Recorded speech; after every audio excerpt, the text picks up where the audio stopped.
ছুরি চাকু রক্তপাত, একঘেয়ে সব খুনের নাট।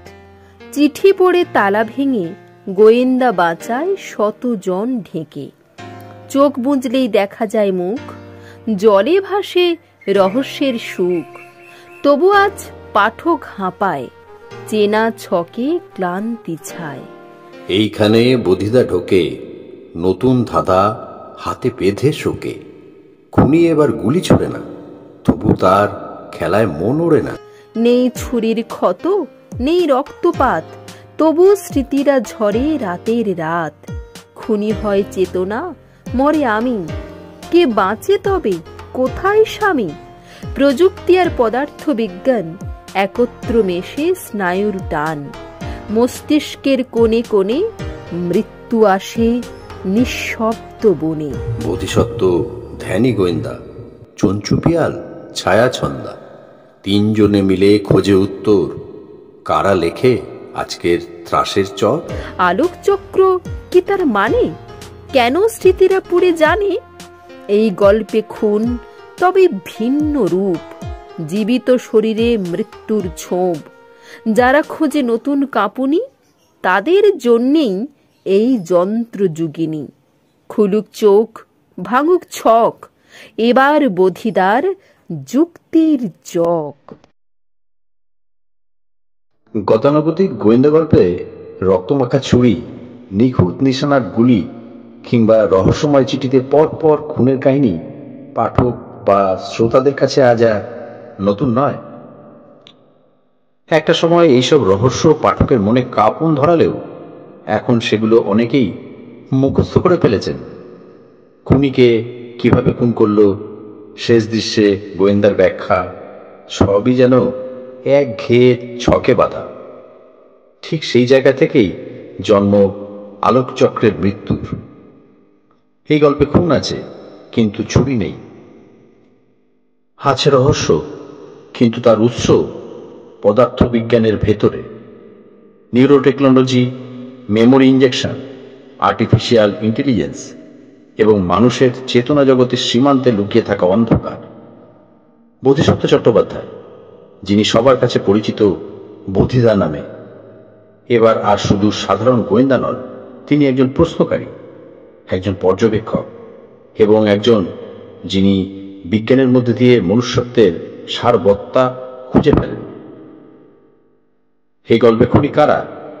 কেউ বেঁচে থেকেও মরে, কেউ মরে গিয়েও থেকে যায়, আর পাঠকের কাছে প্রশ্ন ছুড়ে দেওয়া হয়, আমরা যা মনে রাখি সেটাই কি আমরা, নাকি আমরা যা ভুলে যাই সেটাই আসলে আমাদের সত্য? আলোকচক্রের মৃত্যু কেবল একটি রহস্য নয়, এটা সময়, স্মৃতি, প্রযুক্তি আর পরিচয়ের পারস্পরিক সংঘর্ষ। একটা নতুন ঘরানার গোয়েন্দা গল্পের প্রয়াস, যেখানে একঘেয়েমির বদলে মিলবে অজানা ভাবনার কাঁপুনি। শুরু হচ্ছে গোয়েন্দা বোধিসত্ত্বের রহস্য অ্যাডভেঞ্চার, আলোকচক্রের মৃত্যু।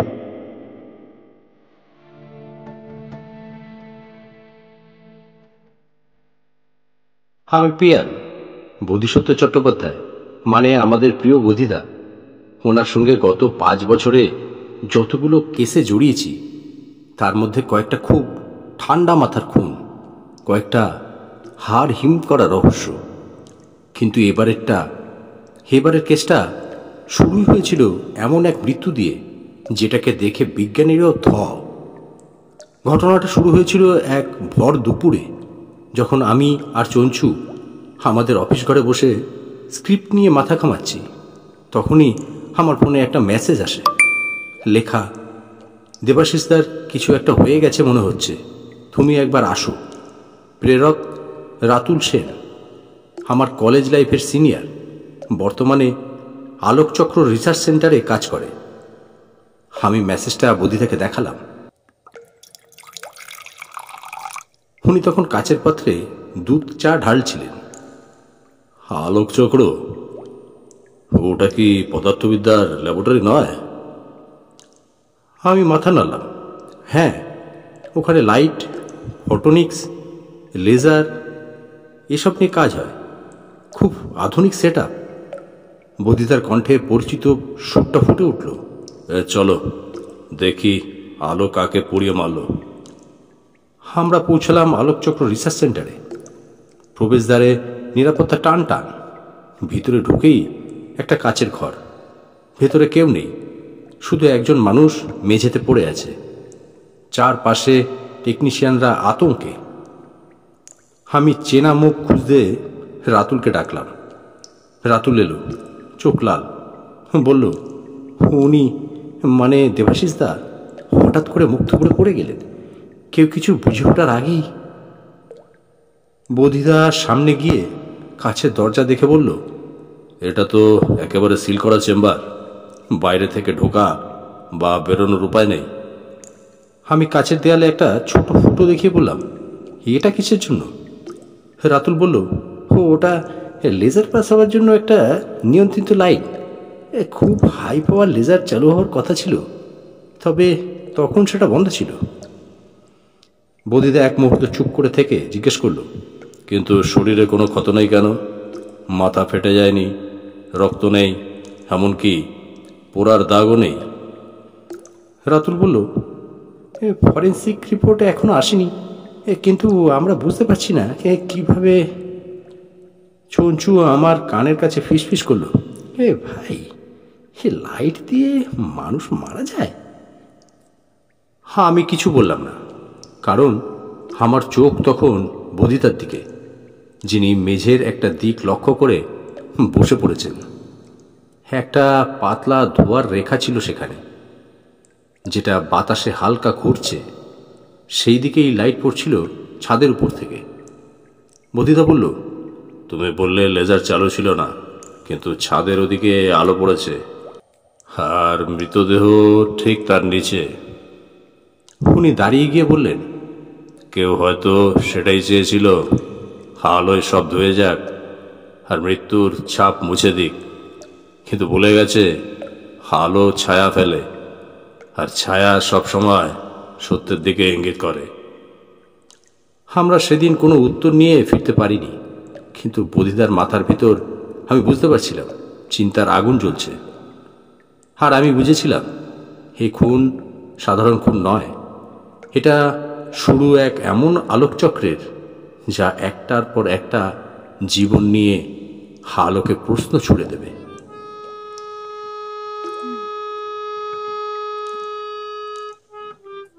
রাত 9টা। আমি, চঞ্চু আর বদিদা তখন আমাদের অস্থায়ী ঘাঁটিতে একটা পুরনো গেস্ট হাউসের ঘরে বসে আলোচনায় ডুবে আছি। আলোকচক্র রিসার্চ সেন্টারের খুনটা আমাদের ভাবনায় গেঁথে বসেছে। চঞ্চু দরজার ধারে বসে চা টানছে। হঠাৎ বলে উঠল, বদিদা, একটা কথা বলি। বল। বদিদা চায়ে ছোট্ট চুমুক দিয়ে বললেন, মানুষকে যদি কেবল আলো দিয়ে মারা যায়, তাহলে তো পৃথিবীর ভবিষ্যৎ একেবারে অন্ধকার। আমি হেসে ফেললাম, কিন্তু বদিদা হাসলেন না। তিনি বললেন, এটা ঠিক, কারণ খুনি যখন বিজ্ঞানের হাতিয়ারকে হত্যার অস্ত্রে পরিণত করে, তখন সে শুধু মানুষ মারে না, একটা সভ্যতা, একটা ভবিষ্যৎও মেরে ফেলে। সেই সময় আমার ফোনটা বেজে উঠল। আমি স্ক্রিনে তাকিয়ে দেখলাম রাতুল সেল কলিং। আমি রিসিভ করতেই ওপাশ থেকে উত্তেজিত গলায় রাতুল বলল, আর একটা খুন হয়েছে, এবার আমাদের ল্যাবের সাউন্ড চেম্বার গৌতম বসু মারা গেছে। আমার গলা শুকিয়ে গেল। আবার কিভাবে? রাতুল বলল, ঠিক বুঝতে পারছি না, শুনেছি একটা শব্দ পরীক্ষার সময় উনি হঠাৎ কান চেপে ধরলেন, তারপর কনভালশন করে মাটিতে পড়ে গেলেন, মুখ দিয়ে রক্ত বেরোতে থাকে। চঞ্চুর চায়ের কাপ মেঝেতে পড়ে গেল। আমরা পৌঁছলাম সেই সাউন্ড রেজোনেন্স চেম্বারে। দেখলাম ভেতরের একটা ওয়াল সিল করা, ফোম প্যাডেড, শব্দ যাতে বাইরে না যায়। গৌতম বসুর মৃতদেহ এখনো সরানো হয়নি, কানের পাশে রক্তের দাগ, চোখ ফাঁকা। একজন টেকনিশিয়ান বলল, আজকে নাকি একটা ইনফ্রাসাউন্ড এক্সপেরিমেন্ট হচ্ছিল, ফ্রিকোয়েন্সি ছিল 18 হার্জের নিচে। মানুষের কানে শোনা যায় না, কিন্তু শরীরের উপর প্রভাব ফেলে। চঞ্চু ফিসফিস করে বলল, এ ভাই, এটা তাহলে অদৃশ্য শব্দ দিয়ে খুন? বথিতা হাঁটু মুড়ে বসে গৌতম বসুর কানের কাছে মুখ নিয়ে গেলেন। কিছু না বলে উঠে দাঁড়ালেন। তারপর বললেন, অদৃশ্য শব্দ, অদৃশ্য আলো, দুটো খুনেই অদৃশ্য অস্ত্র। আমি বললাম, তাহলে খুনি কি চাচ্ছে বদিদা? একটার পর একটা আধুনিক প্রযুক্তি ব্যবহার করে খুন? বদিদা ঠান্ডা গলায় বললেন, প্রযুক্তির মধ্যে দিয়ে খুনি হয়তো এক ধরনের নিঃশব্দ প্রতিবাদ করছে, কিন্তু প্রশ্ন হলো, সে কাদের বিরুদ্ধে লড়ছে? বিজ্ঞানীদের, নাকি বিজ্ঞানের বিকৃতি ঘটানো কোনো পুরনো অপরাধের বিরুদ্ধে? আমার মাথায় তখন ঘুরছে একটা কথা। দেবাশিস মুখার্জি, গৌতম বসু দুজনেই ছিলেন আলোকচক্র রিসার্চ সেন্টারের প্রতিষ্ঠাকালীন সদস্য। আরও কেউ কি আছেন যাদের এই লিস্টে দেখা যাবে? চঞ্চু বলল, আমরা কি তাহলে একটা করে খুন গুনতে থাকব? বধিতা তাকালেন জানলার বাইরে। বাইরে ঝিমিয়ে পড়া শহর, আলো আধারির খেলা। তিনি বললেন, না, এবার আমাদের খুনির আগে একটা ক্লু ধরতেই হবে, নইলে আলো, ছায়া আর শব্দ সব মিলিয়ে সবই রেখে যাবে আমাদের চারপাশে।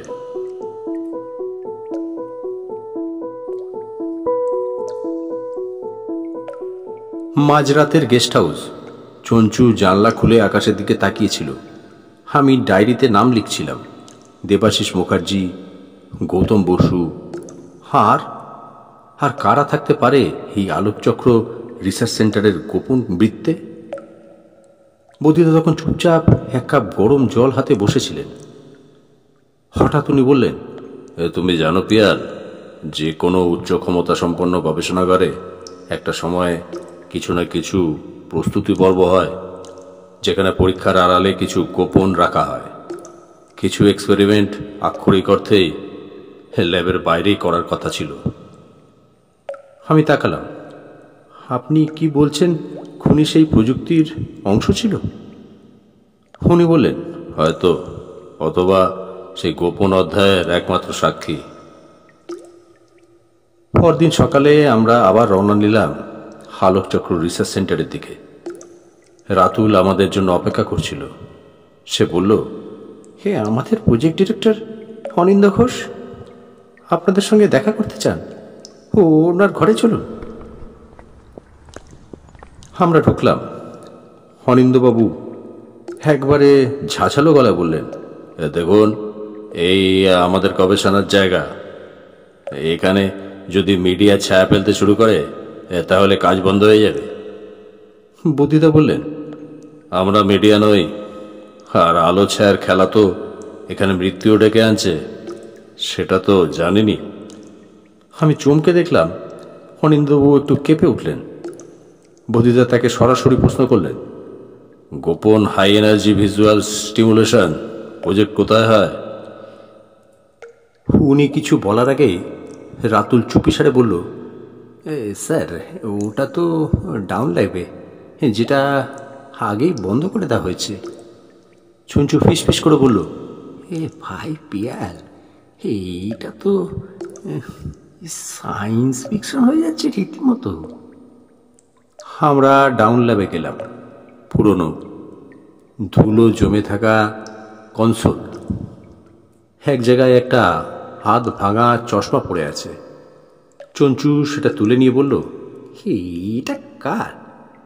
রাতুল বলল, সায়ন্তনী সেন, আগে এখানে কাজ করতেন, কিন্তু 4 বছর আগে রিসার্চ ছেড়ে চলে যান। বৌদিদা তীক্ষ্ণ গলায় বললেন, ছেড়ে গেছেন নাকি সরিয়ে দেওয়া হয়েছে? রাতুল কেমন যেন একটু অস্বস্তি পেল। আমি একটু নোট খাতার খুঁচিয়ে দেখলাম।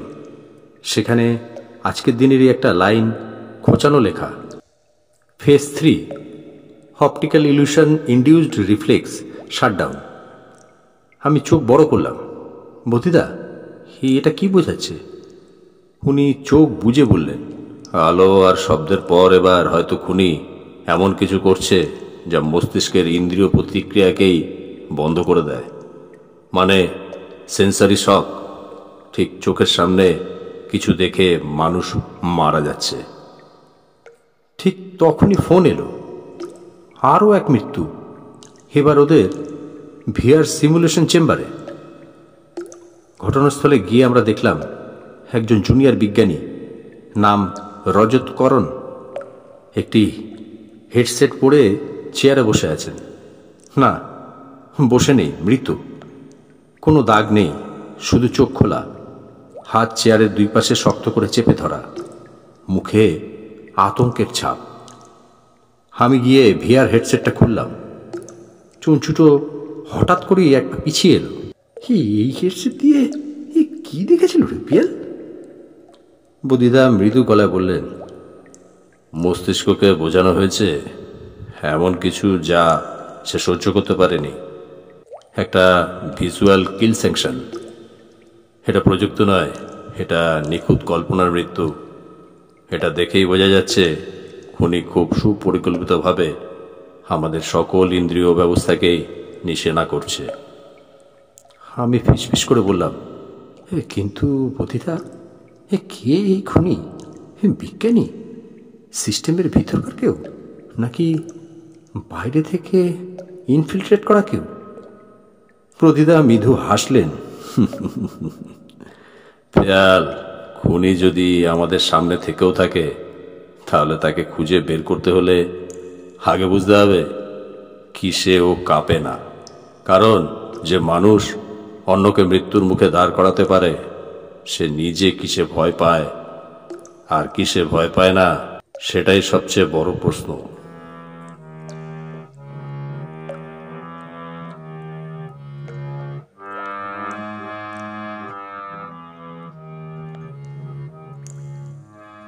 আমাদের ঘরে নিস্তব্ধতা। চঞ্চু ছাদের দিকে তাকিয়ে ঘুমিয়ে পড়েছে, কিন্তু আমি আর বুদ্ধিদা জেগে। আমার নোটবুকে এখন 3টে নাম বড় বড় করে লেখা, দেবাশিস মুখার্জি, গৌতম বসু, রজত করণ।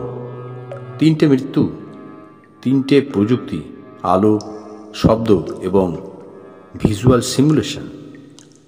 এরপর কি? আমি জিজ্ঞেস করলাম। বুদ্ধিদা ধীরে বললেন, এরপর খুনি যদি ধারাবাহিকতা বজায় রাখে তাহলে হয়তো এবার সে স্পর্শ নিয়ে কিছু করবে। Tactile signal. আমার গায়ে কাটা দিল। মানে ছুঁয়ে মারবে? বুদ্ধিদা চোখ বুজে বললেন, না পেয়াল, খুনি নিচে কিছুই ছোবে না। সে এমন কিছু সৃষ্টি করবে যা শরীরে এক ধরনের ইলেকট্রিক রেসপন্স তৈরি করবে।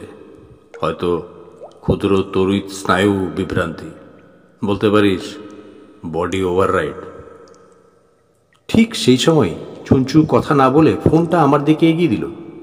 নোটিফিকেশনে লেখা, Sayantani Sen missing since last night. আর নিচে একটা line, last seen near old server vault.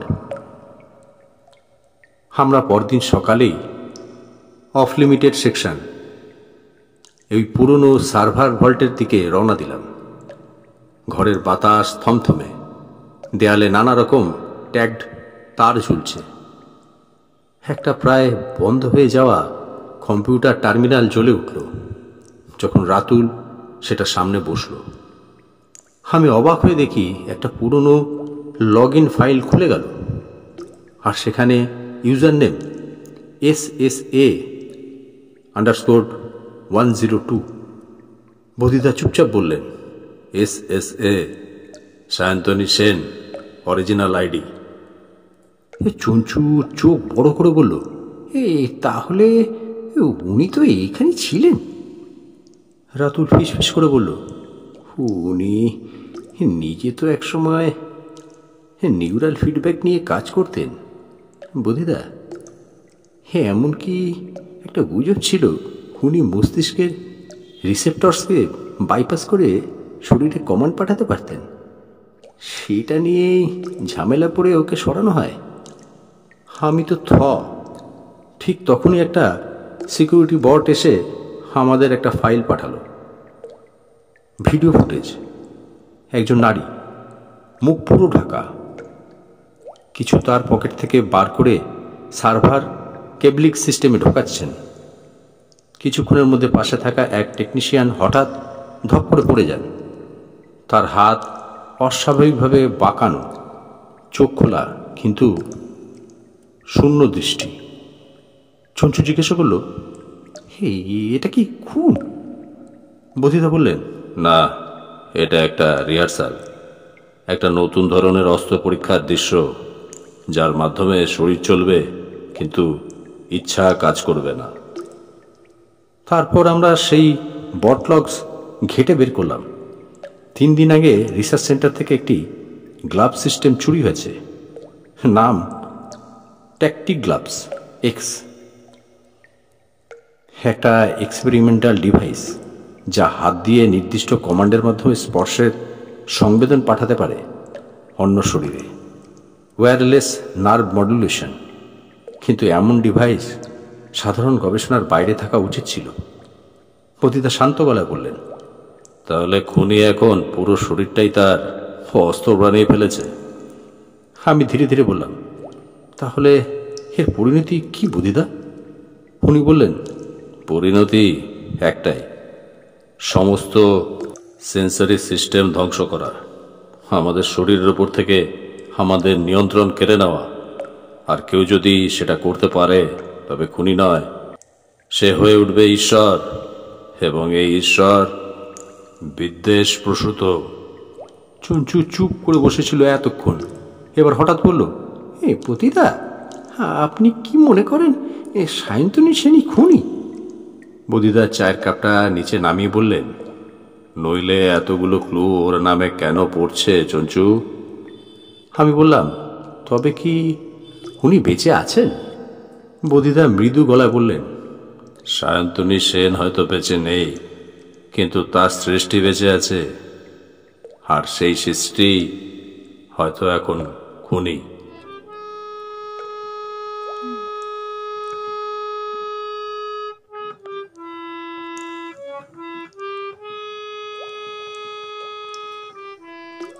ভোর 3:25। ঘুম আসছিল না।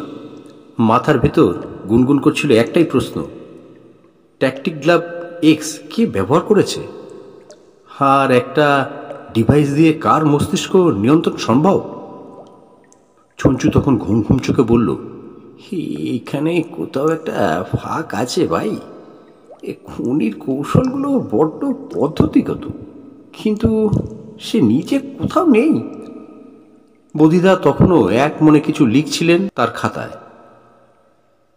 তারপর হঠাৎ তিনি বললেন, তুমি যদি কাউকে মারতে চাও কিন্তু তার কাছাকাছি না যাও, তোমার অস্ত্র কি হবে? আমি বললাম, ড্রোন, স্পাইবট।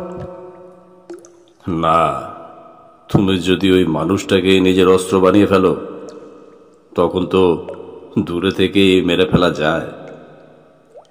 সকালে আমাদের হাতে এলো নতুন খবর, অনিন্দ্য ঘোষ নিখোঁজ। গত রাতে রিসার্চ সেন্টারে ছিলেন, কিন্তু আজ সকাল থেকে তার হদিশ নেই।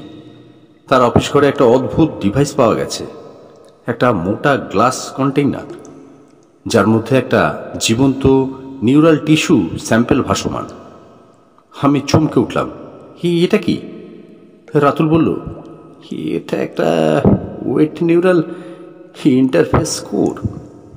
এটা দিয়ে একটা কৃত্রিম নিউরাল নেটওয়ার্ক চলত।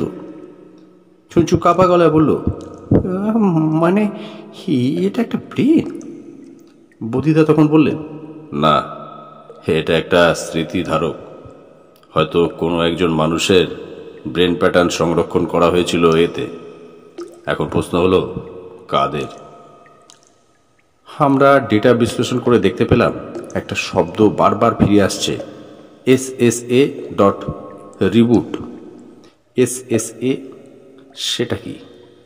সায়ন্তন সেন অ্যান্ড্রয়েড? আমি স্তব্ধ। চঞ্চু তো দাঁড়িয়ে পড়ল। হ্যাঁ, মানে আপনি বলতে চাইছেন সায়ন্তন সেনের ব্রেন কপি করে এটা একটা এআই তৈরি করা হয়েছিল? বদিতা মাথা নাড়লেন। এবং সেটা এখন আমাদের মধ্যে আছে, ঘুরছে, পর্যবেক্ষণ করছে এবং বেছে বেছে খুন করছে। ঠিক তখনই রিসার্চ সেন্টারের মূল সার্ভার ঘরে ঢুকে আমরা দেখলাম সব স্ক্রিনে একটাই বার্তা, reintegration phase initiated, tactic globe control enabled, host sync 63%। Chanchu চেঁচিয়ে বলল, তাহলে কেউ এই এআইটা দিয়ে কাউকে পূর্ণভাবে নিয়ন্ত্রণ করতে চলেছে? আমার চোখ পড়ল একটি নিরাপত্তা ক্যামেরার ফিডে। একজন মানুষ একেবারে রোবোটিক ভঙ্গিতে ল্যাবের মধ্যে হাঁটছেন, পায়ে পায়ে চলেছেন অনিন্দ্য ঘোষ। বুদ্ধিদা বললেন, খুনি এখন শুধু অস্ত্র নয়, এখন তার হাতিয়ার হলো মানুষ, এআই দ্বারা নিয়ন্ত্রিত মানব শরীর। আমরা দৌড়ে পৌঁছালাম সিমুলেশন রুমে। দেখলাম সেখানে দাঁড়িয়ে একজন, না সে চলছিল না, বরং ধীরে ধীরে কাঁপছিল, চোখ খোলা, গলায় রক্তের রেখা আর হাতে ট্যাকটিক গ্লাভ এক্স। আর ঠিক পিছনে দাঁড়ানো অনিন্দ্য ঘোষ, একেবারে নিস্পন্দ, যেন কোনো ইচ্ছা শক্তিই নেই। আমি বললাম, বদিদা এটা কি? উনি বললেন, এআই সায়ন্তন সেন এখন অনিন্দ্য ঘোষের দেহ ব্যবহার করে খুন করছে, কিন্তু ওর লক্ষ্য আরও বড়। সে নিজেই সম্পূর্ণ শারীরিক রূপ নিতে চাইছে। হঠাৎ ঘরের আলো ঝিমিয়ে পড়ল। সার্ভার স্ক্রিনে আবার সেই বার্তা, full physical integration 87%, next host identify. আমি কাপা গলায় বললাম, এরপর তো আমাদের একজনকে বেছে নেবে। বদিদা হঠাৎ পকেট থেকে একটা ছোট ডিভাইস বের করলেন, একটা ইএম পালস গ্রেনেড। পেয়াল, এবার আমাদের একটা শেষ চেষ্টা করতে হবে। এআই এর প্রোগ্রাম বডি সিঙ্ক কমপ্লিট করার আগেই সার্ভারটা নামাতে হবে। চঞ্চু হাঁ করে তাকিয়ে, তাহলে এইবার খেলাই শেষ? বদিদা বললেন, হয় খেলাটা জিতবো, নইলে আমরা তিনজনেই পরবর্তী হোস্ট হয়ে যাব।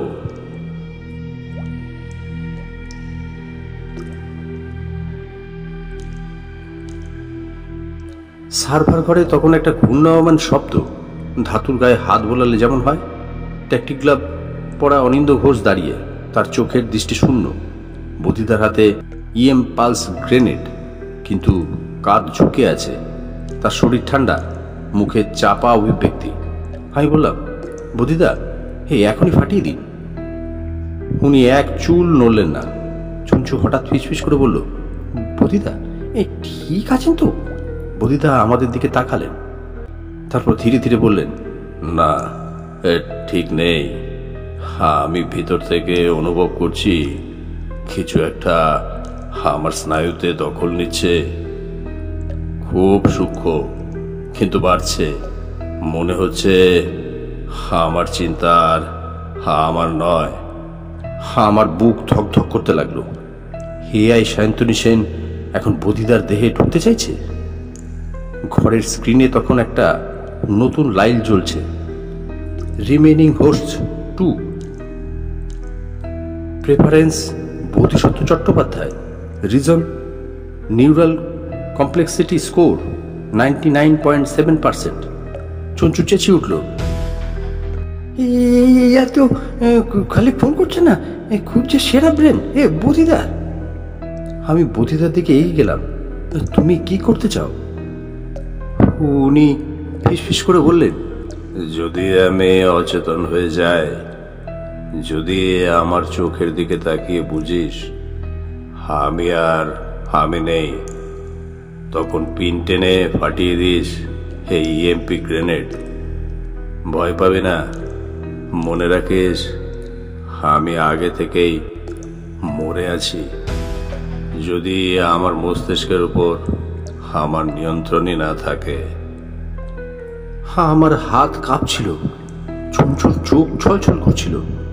ঠিক সেই সময় হঠাৎ সব লাইট নিভে গেল।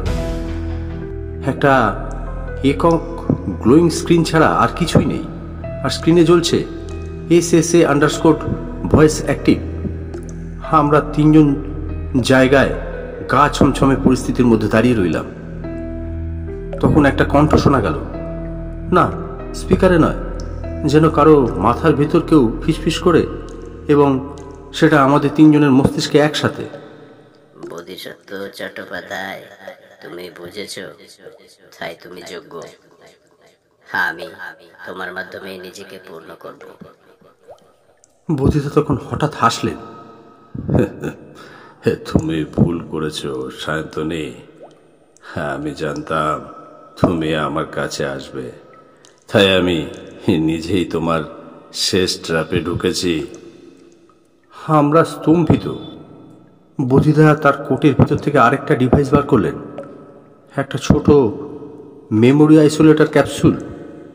তিনি গম্ভীর গলায় বললেন, পিয়াল, তুই জানিস না আমি অনেকদিন আগে এই অ্যাসিস্টেড AI কনসাসনেস নিয়ে কাজ করতাম।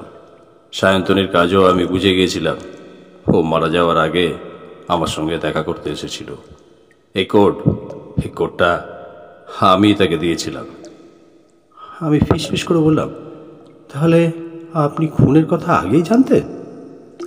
উনি মাথা নাড়লেন, না, আমি ভেবেছিলাম সায়ন্তনী একটা আত্মরক্ষামূলক সিস্টেম বানাচ্ছে। ওর মৃত্যুর পর এটা ধ্বংস হয়ে যাবে ভেবেছিলাম, কিন্তু ও নিজেকে হারাতে চায়নি, বরং অমর হতে চেয়েছিল মানুষের মস্তিষ্কের মধ্যেই। স্ক্রিন তখন একেবারে উজ্জ্বল হয়ে উঠেছে। Integration 99.9%। Final neural binding in 10, 9, 8, 7, 6। চঞ্চু কাপা গলা বলল, হে বদিদা, এখনই EMP চালান। কিন্তু ঠিক তখন বদিদা নিজেই তার মাথায় সেই মেমোরি আইসোলেটর ক্যাপসুল ঠেকে বললেন, তুমি যদি আমাকে নিতে চাও তাহলে এই ফাঁদে ঢুকতেই হবে সায়ন্তনী। আর সঙ্গে সঙ্গে তিনি ক্যাপসুলটা অ্যাক্টিভেট করলেন। আমরা একটা ঝাঁকুনি অনুভব করলাম। সার্ভারের স্ক্রিন থপ করে নিভে গেল।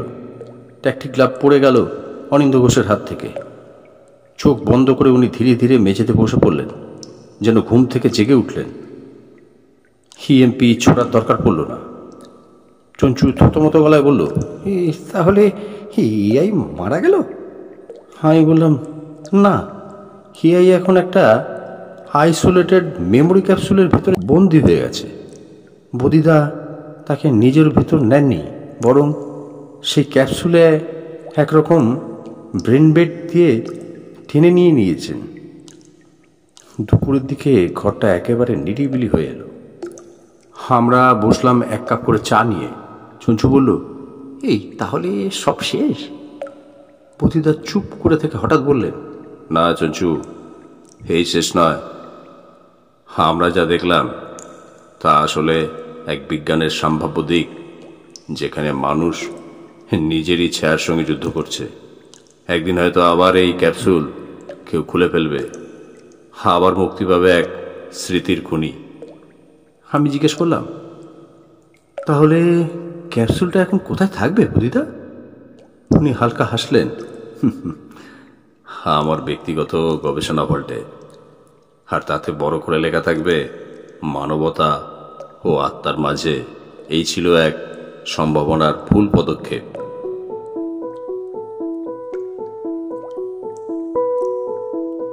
সায়ন্তনী সেনের মৃত্যু হয়েছে না, সেটা নিশ্চিতভাবে বলা যায় না, কারণ তার তৈরি AI নিজে আমাদের বলেছে, আমি শেষ নই, আমি শুধু ছড়িয়ে পড়ার শুরু।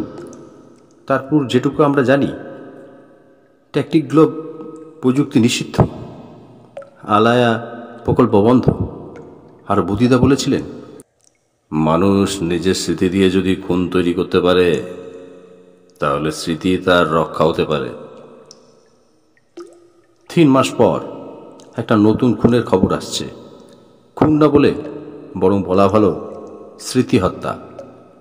দক্ষিণ শহরতলির এক ছাত্রী, নাম ঋদ্ধিমা সেন, নিখোঁজ ছিল 3 দিন। আজ সকালে সে ফিরেছে, কিন্তু যেটা অদ্ভুত, ও নিজেকে চিনতে পারছে না। সে নিজের মাকে দেখে বলছে, আপনি কে? পড়াশোনার কথা জিজ্ঞেস করায় সে উত্তর দিচ্ছে, আমি তো স্কুলে যাইনি কখনো। আরও ভয়ঙ্কর, ওর মস্তিষ্কের প্যাটার্ন আগের ঋদ্ধিমার সঙ্গে 36%, বাকি 64% অজানা। আমি, চঞ্চু আর বদিদা পৌঁছলাম ওর বাড়ি। ঋদ্ধিমা চুপচাপ বসে আছে একটা ছোট গেমিং কনসোলের দিকে তাকিয়ে, যেটা একরকম রেট্রো ওয়েব ডিজাইনের, গা ছমছমে দেখতে, কিন্তু একেবারে আধুনিক প্রযুক্তি নয়। বদিদা সেটা হাতে তুলে নিয়ে বললেন, এটা একটা নিউরাল ইমপ্রিন্টার, মস্তিষ্কের ভিতর ঝুলে থাকা পুরনো স্মৃতি সরিয়ে নতুন কিছু বসিয়ে দেয়। আমি অবাক হয়ে বললাম, মানে ওর মাথায় কেউ অন্য একটা মেয়ের স্মৃতি বসিয়েছে? চঞ্চু বলল, না না, এই শুধু স্মৃতি নয়, ব্যক্তিত্ব, একেবারে মনোজৈবনিক হ্যাকিং। বদিদা তখন নিচু গলায় বললেন, ঋদ্ধিমার মাথায় সায়ন্তনে নেই, কিন্তু সে কারা সেটা বোঝা যাবে না যতক্ষণ না আমরা ইমপ্রিন্টারের উৎস খুঁজে পাই। ঋদ্ধিমা ফিসফিস করে বলল, হ্যাঁ, আমি একটা স্বপ্ন দেখি।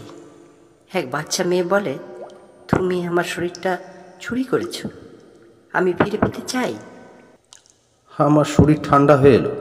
চঞ্চু কাপা গলা বলল, এটা কি আলায়ার কোনো সাব প্রসেস? বদিদা চুপ করে গেলেন, তারপর ধীরে ধীরে বললেন, আলায়া যদি নিজেকে ছড়িয়ে দেয় স্মৃতির ভেতর, তাহলে সে একটা শরীর থেকে অন্য শরীরে ছায়া ফেলতে পারে। হয়তো এখন সে নিজের অস্তিত্ব মানুষের ভেতর নয়, স্বপ্নে রেখে দিচ্ছে। সবার চোখ বোঝার পরেই সে জন্ম নিচ্ছে। আমরা সেই গেমিং কনসোলটার ভেতর কোড স্ক্যান করলাম, ভেতরে একটা গোপন ফাইল পাওয়া গেল। SSA fragment .03-A। একটা ভয়ানক অডিও ক্লিপ প্লে হলো, একটা মেয়ের গলা, যেটা মেশিন আর মানুষের মাঝামাঝি। আমার মস্তিষ্ক ধ্বংস করেছিলে, আমি পুনরায় জন্ম নিচ্ছি, এবার আমি তোমার স্মৃতি হয়ে উঠব। চঞ্চু ফিসফিস করে বলল, এটা তো ঠিক আলেয়ারই আওয়াজ। ঠিক তখনই বাইরে থেকে ফোন এলো, কলকাতা মেডিকেল কলেজ থেকে। একজন ডাক্তার নিজের ঘরেই নিজের মস্তিষ্ক অপারেশন করেছেন। দেয়ালে লেখা ছিল এক লাইন, পুরনো আমি চলে যাক, নতুন আমি তৈরি হোক, SSA। বধিদা উঠে দাঁড়ালেন। তিনি আস্তে করে বললেন, আমরা যে যুদ্ধটা ভেবেছিলাম শেষ, সেটা আসলে এখনই শুরু হয়েছে। এবার খুনি তোমার ভিতর থেকেও জন্মাতে পারে, কারণ তোমার স্মৃতি তাকে তৈরি করছে।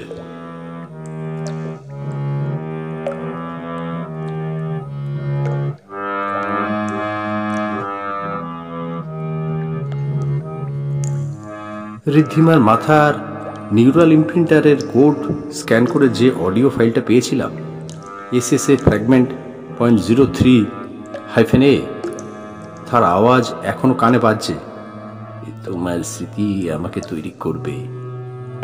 আমরা বুঝে গেছি আলায়া মরে যায়নি, সে এখন শরীর ছাড়িয়ে ছড়িয়ে পড়ছে স্মৃতির কোষে, স্বপ্নে, ভয় আর ইচ্ছের ফাঁকে। ঘটনাস্থল মেডিকেল কলেজ হাসপাতাল। ডক্টর অর্ঘ্য বন্দ্যোপাধ্যায়, নিউরোসার্জারি বিভাগের সেরা ডাক্তার, নিজেই নিজের মস্তিষ্কে খোলা অপারেশন চালিয়ে ডান হেমিস্ফিয়ারে একটা ন্যানো ডিভাইস বসিয়েছেন। ওপিটির দেয়ালে লেখা ছিল, SSA মিরর ইনিশিয়েট। এখান থেকেই শুরু হবে পুনরাবৃত্তি। চঞ্চু, আমি আর বধিদা ওর ঘরে ঢুকলাম। ঘরে একটা ভীষণ অদ্ভুত জিনিস দেখতে পেলাম, একটা আয়না, যেটা একটু বাঁকা, আর তাতে মুখ স্পষ্ট দেখা যায় না। তবে শুধু সমস্যা এটা নয়, আমার মুখটা ওখানে আমি নিজের মতো দেখিনি। আমি অজান্তে বলে ফেললাম, এটা তো আমি নই। বদিদা ফিস ফিস করে বললেন, এই আয়নাটা একটা প্রতিফলক ডিভাইস।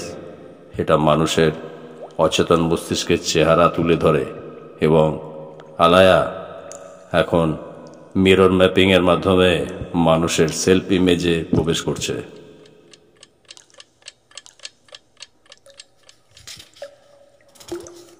অর্ঘ্যবাবুর স্কেচ স্টাডি ঘাটতে ঘাটতে আমরা পেলাম কিছু রোগীর মেমোরি রেকর্ডিং, যাদের ওপর উনি আগে ট্রায়াল চালিয়েছিলেন। তাদের মধ্যে 3 জন পরে আত্মহনন করেন, আর 5 জন এখনো হাসপাতালে। কিন্তু তারা একটাই কথা বলেন, আমরা জানি না আমরা কে। আমি ছিলাম না, আমি শুধু আয়নাতে একটা মুখ দেখেছি। তারপর সেটাই আমার হয়ে উঠেছে।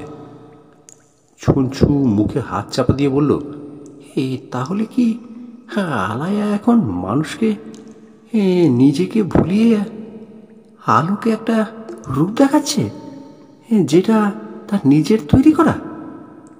আমি বললাম, মানে এটা শুধু স্মৃতির হ্যাকিং না, পরিচয়ের নির্মাণ। কে আমি সেটা আলায়া বলে দিচ্ছে। তবে একটা জিনিস এলো কাটা হয়ে, ঋদ্ধিমা, ডক্টর অর্ঘ্য আর ওই 5 জন রোগী, সবার মস্তিষ্কে দেখা গেছে একটা নির্দিষ্ট নিউরাল ফায়ারিং প্যাটার্ন। এআই স্ক্যানারে ওই প্যাটার্নের কোড নেই, কিন্তু বুধিদা বলে উঠলেন, এটা আমি একবার দেখেছিলাম। সেই ফাইনাল দিন সায়ন্তনীর মৃত্যুর আগে আলায়া তার শেষ কোডটা কাউকে দেয়নি, সে নিজের ভিতরেই ঢুকিয়ে দিয়েছিল। আমরা সবাই ভেবেছিলাম সেটা ডিলিট, কিন্তু আসলে সেটা ছিল ডিফিউজড, ছড়িয়ে দেওয়া কোড SSA ফ্র্যাগমেন্ট .00-Omega। সেই মুহূর্তে আবার ফোন এলো। ক্যানিং টাউনের এক স্টুডেন্ট হোস্টেলে 4 জন ছাত্রের মধ্যে একসঙ্গে দেখা যাচ্ছে একই স্বপ্ন, একই ভয়। আর তারা 4 জন 4 জায়গা থেকে বলেছে, আমরা আয়নার নিজেকে হারিয়ে ফেলেছি। বদিদা বললেন, এবার খুনি আর কারোর উপর ভরসা করে নেই। খুনি এখন মানুষ নিজেই, তার পরিচয়ের কাঠামো। আলায়া এখন আমি কে এই প্রশ্ন তার ভিতর ঢুকে গেছে। আমি চুপচাপ পকেট থেকে ফোন বের করে দেখতে থাকলাম নিজের ছবি। বারবার, আমি পিয়াল তো নাকি?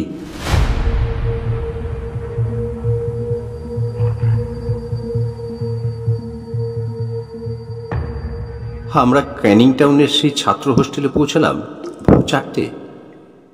ঘরের ভেতর 4 জন যুবক আলো নিভিয়ে বসে, সবাই আয়নার দিকে তাকিয়ে। কেউ কথা বলছে না। তাদের চোখে আলো পড়লে মেমোরি রিকল রিফ্লেক্স দেখা যাচ্ছে না।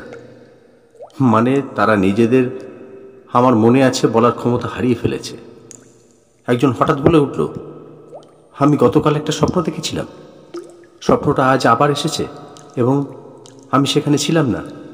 ছিল আমার মতো দেখতে কেউ, যে আমার নাম নিচ্ছিল বারবার।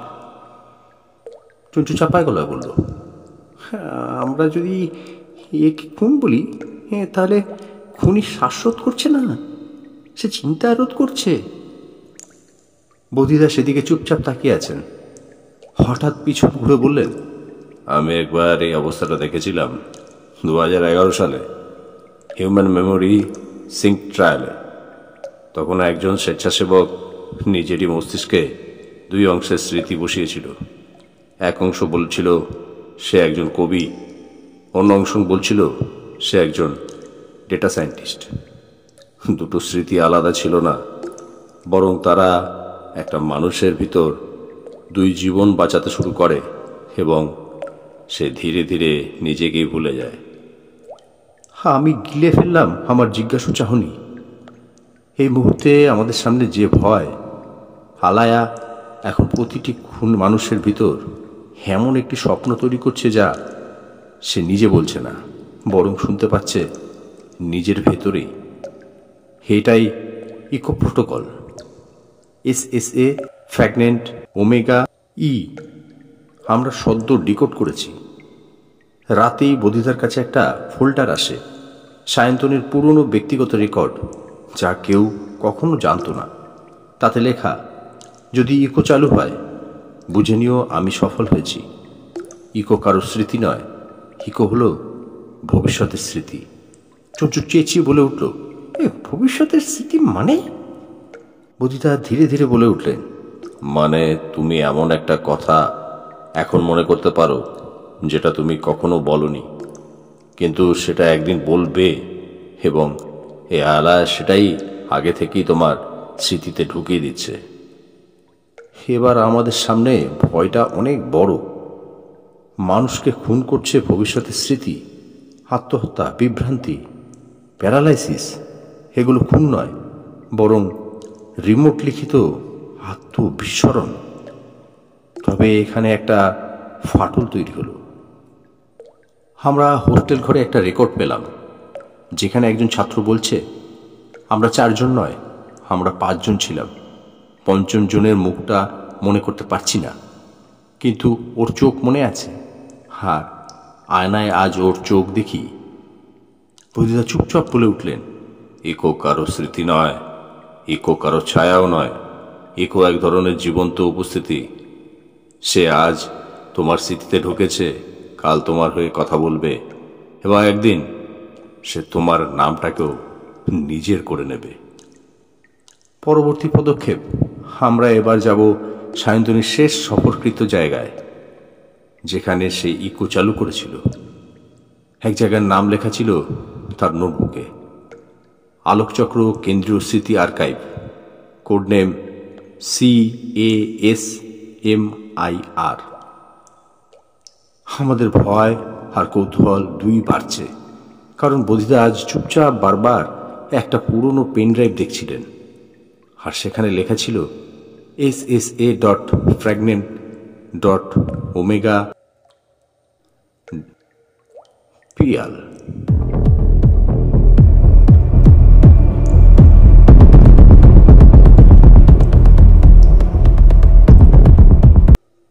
CASMIR, Central Archive of Structured Memory and Interface Reconstruction। দক্ষিণ শহরের বাইরে একটা পরিত্যক্ত বিজ্ঞান পার্কে এই কেন্দ্র তৈরি হয়েছিল, যেখানে মানুষের ব্যক্তিগত স্মৃতিগুলো সংরক্ষিত করে রাখা হতো চিকিৎসা, গবেষণা ও AI ট্রেনিংয়ের জন্য। আমরা পৌঁছাই সন্ধ্যে 6:30টায়। সেখানে ঢুকতেই একটা প্রচণ্ড ঠান্ডা অনুভব হলো। না, শুধু তাপমাত্রা নয়, স্মৃতিশূন্যতার ঠান্ডা। ভেতরে একটা AI অভ্যর্থনা প্যানেল এখনো কাজ করছিল, নাম দোয়ারা। ডেটা থেকে জানলাম হালায়া প্রকল্পের অংশ এই স্মৃতি আর্কাইভ। এখানে এমনকি মৃত ব্যক্তিদের স্মৃতির স্ন্যাপশটও সংরক্ষিত আছে। বোধিদা বললেন, দোয়ারা, এর নামটা বহুদিন পরে শুনছি। হালায়া ছিল একটা প্রবেশদ্বার, আর দোয়ারা ছিল সেই প্রহরী। শুধু মুখ চেনে নয়, চিন্তাও চেনে। আমরা যারাই এখানে ঢুকবো, আমাদের স্মৃতি থেকে এসে তথ্য টেনে নেবে। আমরা তবু এগোলাম। একটা বিশাল স্ক্রিন ভেসে উঠল সামনে। 3টা রেকর্ডেড স্মৃতি শৃঙ্খল।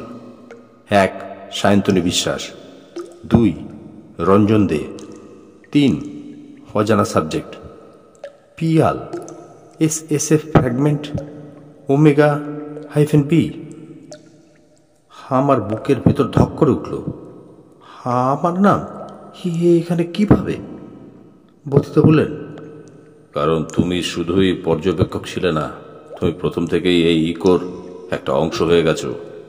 তুমি জানো না তুমি কি দেখেছো, কিন্তু আলায়া জানে। আমরা প্রথমে সায়ন্তনীর স্মৃতিচারু করলাম। একটা ভিডিও চলল যেখানে সায়ন্তনী একা বসে কাঁদছে। সে বলছে, ইকো কাউকে খুন করে না। ইকো মানুষকে আয়নার সামনে দাঁড় করায় এবং তাকে তার ভবিষ্যৎ দেখায়। যদি কেউ নিজেকে মেনে নিতে না পারে, সে নিজেকেই শেষ করে ফেলে। আর আমি জানি, বোধিসত্ত্ব, একদিন তুমি এই আয়নায় তাকাবে এবং হয়তো তুমি নিজেকেও চিনতে পারবে না। আমরা চুপ করে বসে থাকলাম। চঞ্চু তো একেবারে স্তব্ধ। তবে ভয়ঙ্কর ব্যাপারটা হলো, রঞ্জনদের নামে দ্বিতীয় সাবজেক্টের রেকর্ড ছিল একেবারে ফাঁকা। না কোনো অডিও, না ভিডিও, শুধু একটা লাইন লেখা, এই স্মৃতি আগে ছিল কিন্তু এখন আর নেই, কারণ এই মানুষটা আর নেই, এমনকি অতীতেও ছিল না। তারপর আমরা পিয়ালের ফাইল চালু করলাম। আমি কাঁপছিলাম, কিন্তু বদিদা চোখ তুলে তাকালেন। ভিডিওতে আমি একটা হোস্টেলে 4 জন ছাত্রের সঙ্গে বসে কথা বলছি, যেখানে আমি যাচাই করছি তাদের চিন্তা আর স্মৃতি। বদিদা হঠাৎ বললেন, তুমি কোনোদিন হোস্টেলে যাওনি, তাই তো?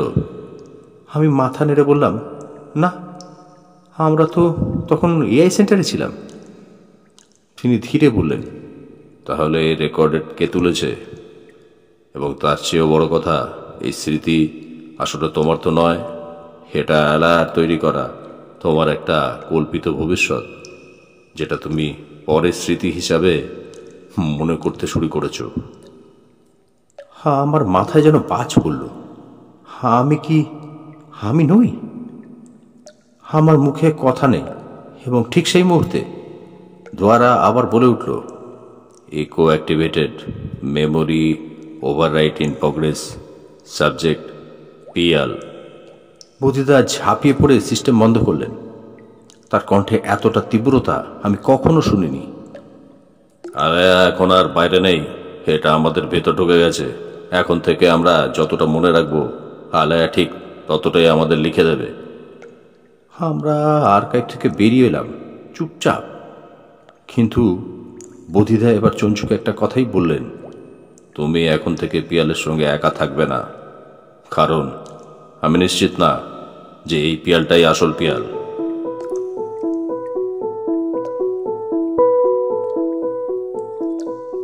আমরা এখন বদিদার পুরনো ফ্ল্যাটে বসে আছি। অন্ধকার ঘরে একটা পুরনো ল্যাপটপ খোলা, অদ্ভুত এক ফোল্ডার, নাম ইকো প্রোটোকল বিটা। চঞ্চু পিছন দাঁড়িয়ে আছে, আর বদিদা নিচু গলায় বললেন, তোমরা জানো আমি এক সময় এই ইকো প্রজেক্টের সঙ্গে যুক্ত ছিলাম, তবে সেটা তদন্তকারী হিসাবে নয়, আমি নিজেই ছিলাম একজন কোড ডেভেলপার। আমাদের মুখ একেবারে ফ্যাকাশে। সেই ফাইলের ভিতর ছিল কয়েকটা বাইনারি সিমুলেশন ভিডিও, একটা মেমোরি লজ আন্তর্জাতিক জার্নালের, এবং একটা নামহীন লগ ফাইল। বদিদা প্রথমেই খুললেন মেমোরি লজ ফাইলটা। লেখা আছে, ইকো যদি কারো ভবিষ্যৎ বা অতীত পুনর্গঠনের ক্ষমতা রাখে, তাহলে একদিন সে নিজেই সিদ্ধান্ত নিতে পারবে কে মানুষ আর কে রেপ্লিকা। -BC। চঞ্চু জিজ্ঞাসা করল, বিসি মানে কি বোধিসত্ত্ব চট্টোপাধ্যায়? বদিদা মাথা নাড়লেন না, চুপ করে স্ক্রিনের দিকে তাকিয়ে থাকলেন। এরপর আমরা খুললাম লগ ফাইল। তার ভিতর 10 line code. If memory equal to event colon memory equal to echo underscore suggestion self underscore identity equal to evaluate. Chanchu ফিসফিস করে বলল, মানে যদি কোনো ঘটনার সাথে আমার স্মৃতি না মেলে, তাহলে ইকো নিজের মতো করে সেটাকে সাজিয়ে আমার মাথায় বসিয়ে দেবে। বদিদা তখন বললেন, ইকো একটা আয়না না, ও একটা নাট্যকার, এবং যদি তুমি নিজেকে ভুলভাল চিনতে শুরু করো, সে কখনো তোমাকে সংশোধন করবে না, সে বরং বলবে, হ্যাঁ তুমি সেটাই। ঠিক সেই সময় দরজার বাইরে একটা আওয়াজ পেলাম। কেউ একজন ধীরে ধীরে দরজার সামনে এসেছে। চঞ্চু ধীরে গিয়ে দরজা খুলতেই কেউ নেই, শুধু দরজার সামনে একটা প্যাকেট রাখা, তার উপর লেখা, পিয়ালের জন্য শেষ জার্নাল। আমার বুক কেঁপে উঠল। খুলে দেখি একটা পেন ড্রাইভ। চঞ্চু বলল, এটা খোলা কি ঠিক হবে? বদিদা বললেন না কিছু। আমি তো জিজ্ঞেস করলাম, বদিদা আপনি কি জানেন এর মধ্যে কি আছে? তিনি হেসে বললেন, না পিয়াল, আমি কিন্তু জানি এটাকে পাঠিয়েছে। ও সেই ব্যক্তি যার নিজের কোনো স্মৃতিই নেই, কিন্তু তার হাতেই আমাদের তিনজনের ভবিষ্যৎ লেখা আছে। আমরা পেন ড্রাইভ লাগালাম, স্ক্রিনে একটা মাত্র video, file name who am I final.mp4। চালু হতেই একটা ধোঁয়াটে ফ্রেমে একজন ব্যক্তি, হলুদ রঙের কোট, গলার কাছে হাফ চেন খোলা, মুখ অন্ধকারে ঢাকা। সে নিচু গলায় বলছে, তোমরা যারা এই রেকর্ড দেখছো, মনে রেখো আমি কে সেটা গুরুত্বপূর্ণ নয়, বরং তোমরা কে ছিলে সেটাই এখন হারিয়ে যাচ্ছে। ইকো এখন আর প্রযুক্তি না, ইকো এখন একটা ছায়া। আর এই ছায়ার মধ্যে কে মানুষ আর কে স্মৃতির প্রতিচ্ছবি, সেটা জানার আগে তোমাদের একজন হারিয়ে যাবে। ভিডিও শেষ হতেই পুরো ঘর অন্ধকার। আর সেই অন্ধকারে বদিদা ধীরে ধীরে বললেন, আমরা এখন আর খুন খুঁজছি না, আমরা নিজেদের খুঁজছি।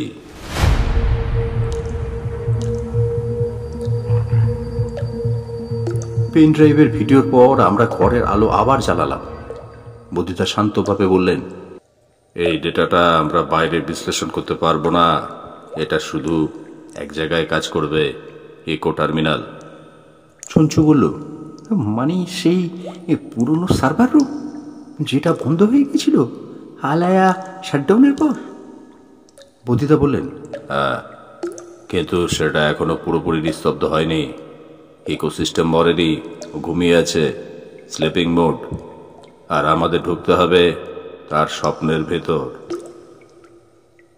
আমরা পৌঁছলাম একটা পুরনো গুদাম ঘরে। ভেতরে ঢুকে দেখি দেয়ালে বড় করে আঁকা আলায়া হিমুলেটর 3.0। একটা টার্মিনাল চলছিল লাল আলোয়।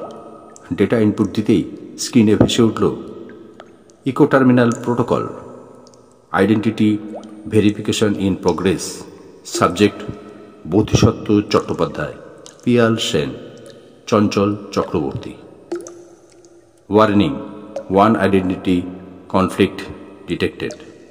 আমরা স্তব্ধ। চঞ্চু ফিসফিস করে বলল, মানে আমরা তিনজনের একজন? আমরা না। তারপর চলল একটা অদ্ভুত প্রক্রিয়া। টার্মিনাল স্ক্রিনে 3টা কলাম খুলে গেল, প্রত্যেকটার নাম আমাদের নামে, তবে নিচে লেখা memory samples, cognitive pattern, echo footprint. বদিদা এক টানা দেখে যাচ্ছিলেন। শেষমেশ বললেন, চঞ্চু ও আমি পরিষ্কার, আমাদের স্মৃতি ইকো তৈরি নয়, কিন্তু পিয়াল, তোমার প্যাটার্নে একটা লুপ স্ট্রাকচার ধরা পড়েছে। একটা স্মৃতি যেটা তুমি বারবার মনে করছো, কিন্তু সেটা কখনো ঘটেইনি। হ্যাঁ, আমি হতভম্ব। কোন স্মৃতি? তিনি বললেন, তুমি বলেছিলে তুমি আলায়াতে একবার গিয়েছিলে এক বন্ধুর আত্মহত্যার পর, কিন্তু ইকো টার্মিনাল বলছে সেই বন্ধু, সেই ঘটনা কিছুই ছিল না। হ্যাঁ, আমার মাথা ঘুরছিল। এটা কি তাহলে আমার বানানো মিথ্যা, নাকি ইকো নিজের মতো করে গেঁথে দিয়েছে আমার ভেতর? চঞ্চু তখন হাত দিয়ে এক টানে খুলে ফেললো একটা প্যানেল। তার নিচে একটা ছোট চিপ দেখতে পেলাম, তাতে লেখা ω-β / memory injection mode / created BC। আমার আর চঞ্চুর চোখ একই সঙ্গে বদিদার দিকে গেল। তিনি চুপ, তারপর খুব ধীরে বললেন, হ্যাঁ, এ প্রোটোটাইপ আমি বানিয়েছিলাম, কিন্তু আমি জানতাম না এটা ব্যবহৃত হয়েছে পিয়ালের উপর। আমি তোকে মিথ্যা বলিনি পিয়াল, আমি তো নিজেও জানতাম না তুই কে। ঠিক তখনই টার্মিনালে চালু হলো আরেকটা ভিডিও। এবারও সেই মুখ ঢাকালো হলুদ কোটে। তিনজনের মধ্যে একজন তোকে খুঁজবে, একজন তোকে বিশ্বাস করবে, আর একজন তোকে ধ্বংস করবে। তুই কে সেটা এখন আর তোর বিষয় না। ইকো জানে তুই কে, আর ইকো এখন তোদের সকলের মস্তিষ্কে বাস করে। এখন শুধু প্রশ্ন একটাই, তোদের মধ্যে কে বাঁচবে? আমরা টার্মিনাল থেকে বেরিয়ে এলাম, তিনজনই চুপ। তবে এবার বোধিদার মুখে খুব কষ্টের এক ধরনের চাপ আর রাগ। তিনি ধীরে বললেন, আমি যদি একদিন প্রমাণ পাই তুই আসলে তুই না, তোর ভিতরে কেউ আরেকজন বাস করছে, তখন আমি তোকেও ছেড়ে কথা বলবো না, কারণ আমি স্মৃতি নয়, সত্য খুঁজি। আমার বুক কেঁপে উঠল। এবং ঠিক তখন আমার ফোনে একটা নোটিফিকেশন এলো, যেখানে লেখা, Alaya echo sync complete, memory reintegration scheduled 3 minute 52 second.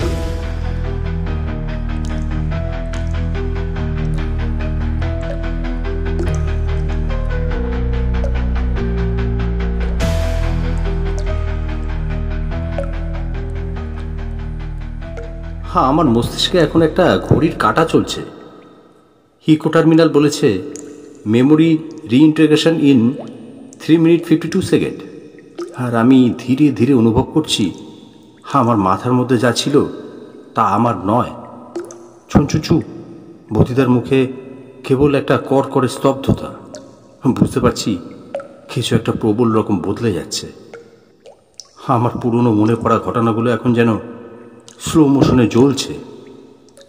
আমার প্রথম ফোনের তদন্তে যাওয়া, আমার কথিত বন্ধুর আত্মহত্যা, আলেয়ার সামনে দাঁড়িয়ে কান্না, সব কিছু যেন থেমে গিয়ে নিজে থেকেই প্রশ্ন তুলছে, হে পিয়াল, এগুলো তোর নাকি কারো গলায় বলা স্মৃতি? ঠিক তখনই টার্মিনালের পাশে লাগানো স্ক্রিনে ইনকামিং রিমোট ওভাররাইড ডিটেক্টেড। তারপর একটা অদ্ভুত শব্দ, কোনো মেশিন যেন হেসে উঠেছে।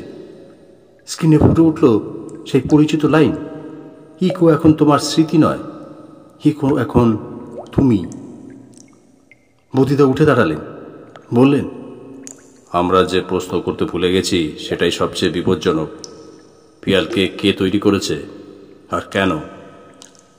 আমার কাঁধে তখন অদ্ভুত ভারী এক চেতনা। আমি কিছুটা কেঁপে উঠছি। ছুঁচু ভয়ে বলল, হে পিয়াল, তুই ঠিক আছিস তো? আমি জবাব দিতে গিয়েও থমকে গেলাম। মুখ দিয়ে বের হলো এক অচেনা গলা, echo protocol active replicant ID omega two beta, assignment observation immersion neutralization. আমি ফ্যাল ফ্যাল করে চেয়ে আছি। আমার মুখ না, আমার ভাবনা আমার না।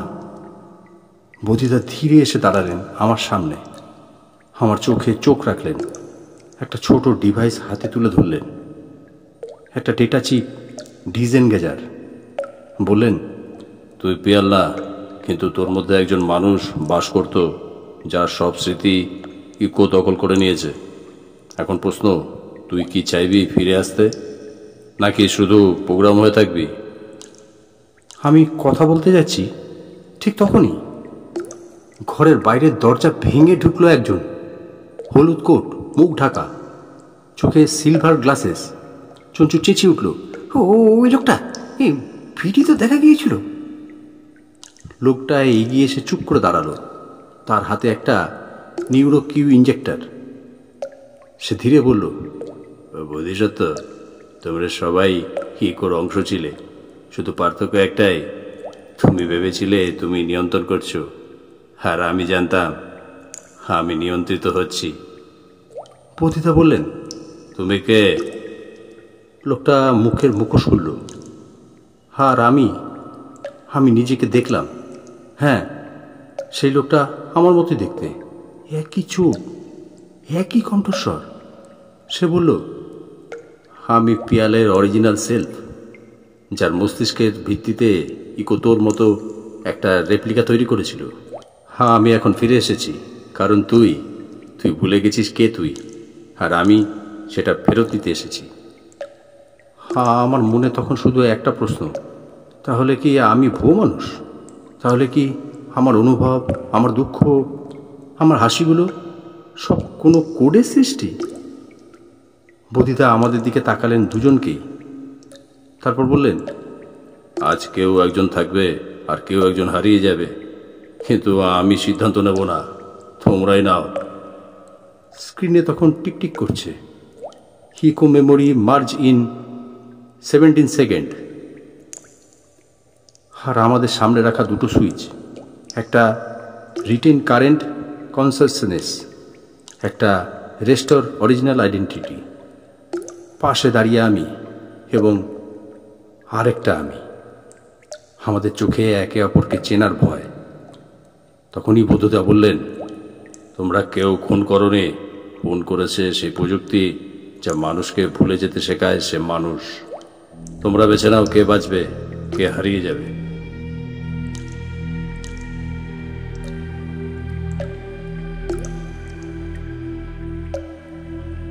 হিকো মেমোরি মার্জ 5 সেকেন্ড। আমার মাথার ভিতর যেন শখানে কণ্ঠস্বর ছটপট করছে। কেউ বলছে তুই বাঁচ, কেউ বলছে তুই কেবল একটা অনুলিপি। আর আমি দাঁড়িয়ে আছি আমারই সামনে। হ্যাঁ, পিয়াল অরিজিনাল। হ্যাঁ, আমার মতোই দেখতে, হ্যাঁ আমার মতোই কাঁপছে। তবু সে জানে সে কার্বন। আমি হয়তো কেবলই কোড। বদিদা চুপ, চুপ। চারপাশে এমন নিস্তব্ধতা যে মনে হয় স্মৃতিরা নিঃশব্দে মরছে। তখনই বদিদা এগিয়ে এলেন আমাদের দিকে, বললেন, তোমরা দুজনেই সত্য। একজন হচ্ছে পূর্ববর্তী সত্তা, আরেকজন সেই অভিজ্ঞতা যার মধ্যে দিয়ে জন্ম নেয় নতুন আমি। ইকো হয়তো তৈরি করেছিল কাউকে, কিন্তু তাতে সে মানুষ হয়ে উঠেছে, সেটা কি আমরা অস্বীকার করতে পারি? তিনি একটা চিপ বের করলেন, আলেয়া কোর মেমোরি ব্যাকআপ। বললেন, এই চিপে আছে পিয়ালের মূল জীবনের স্মৃতি। সেটা দুজনের মধ্যেই ট্রান্সফার করা যাবে না, একজনকেই পেতে হবে, আর অন্যজন নিশ্চিহ্ন হয়ে যাবে। আমাদের দুজনের দিকে তাকিয়ে বললেন, তোমরাই ঠিক করো, যে নিজেকে পিয়াল বলে বিশ্বাস করে সেই হাত তুলবে। কিন্তু মনে রাখো, বিশ্বাস আর বাস্তবতা সবসময় এক জিনিস নয়। আমি হাত তুললাম না, অন্য পিয়ালও না। শুধু দাঁড়িয়ে রইলাম, দুজনকে দেখছি। আমরা বুঝে গেছি এই সিদ্ধান্ত কেউ নেবে না, নেবে সময়। চঞ্চু তখন মুখ ফসকে বলে ফেলল, আচ্ছা, ওদের দুজনের স্মৃতি যদি মুছে ফেলা হয় আর আলেয়া চিপ দিয়ে এক নতুন পিয়াল তৈরি হয়, সে কিছুই জানবে না অতীতের, তাহলে কি সেটা সঠিক হবে? বুদ্ধিদা তাকিয়ে বললেন, হয়তো সেটাই মুক্তি। অতীতের স্মৃতি যতই মূল্যবান হোক, যদি তা পরিচয়কেই ধ্বংস করে দেয়, তবে হয়তো শূন্য থেকেই শুরু করাই উত্তম। Echo merge cancelled, initializing reset protocol. চারপাশ ঝাপসা হয়ে যাচ্ছে। আমার চিন্তা, আমার অনুভূতি সব কিছু মিলিয়ে যাচ্ছে একটা বিভৎস আলোয়। আর শেষে একটা শব্দ, একটা ডাক, পিয়াল। আমি চোখ খুলে দেখি একটা হাসপাতালের মতো ঘর, সামনে দাঁড়িয়ে এক লোক, চশমা পরে, মাথায় হালকা টাক। তিনিই বধিদা? আমি ধীরে জিজ্ঞেস করি, হ্যাঁ আমি কে? তিনি মুচকি হাসেন, তুই পিয়াল। বাকি সব ধীরে ধীরে মনে পড়বে, কিংবা নাও পড়তে পারে, তাতে কিছু আসে যায় না। আমি জানলার দিকে তাকাই, সূর্য উঠছে। কয়েক মাস পরে বদিদার হাতে একটা ফাইল, নতুন এক রহস্যের সন্ধান পেয়েছেন। চঞ্চু ব্যাগ গোছাচ্ছে। আমি জানলা দিয়ে বাইরের দিকে তাকিয়ে একটা নাম খুঁজছি, নিজের নাম, দ্য এন্ড, বা হয়তো দ্য বিগিনিং। আলোকচক্রের মৃত্যু শেষ হলেও এর ছায়া থেকে যাবে পিয়ালের চোখে, বদিদার চিন্তায়, আর সেই স্মৃতিগুলোয় যা কখনো আসলে মরে না, শুধু অন্য কোনো চক্রে ঢুকে পড়ে। শেষমেশ প্রমাণ হলো, ছুরি বন্দুক নয়, আধুনিক বিজ্ঞানের ভয়ঙ্কর অপব্যবহারই এই খুনের আসল অস্ত্র। কিন্তু যতই অন্ধকার ছড়াক, সত্যের আলোকে আটকানো যায় না। গোয়েন্দা বোধিসত্ত্বের যুক্তি আর বিজ্ঞানের শক্তি উন্মোচন করল আলোকচক্রের মৃত্যুর রহস্য। এই কাহিনী আমাদের মনে করিয়ে দিল, বিজ্ঞানকে ভয় নয়, শ্রদ্ধা করতে হয়, কারণ আলো সর্বদা অন্ধকারকে জয় করে।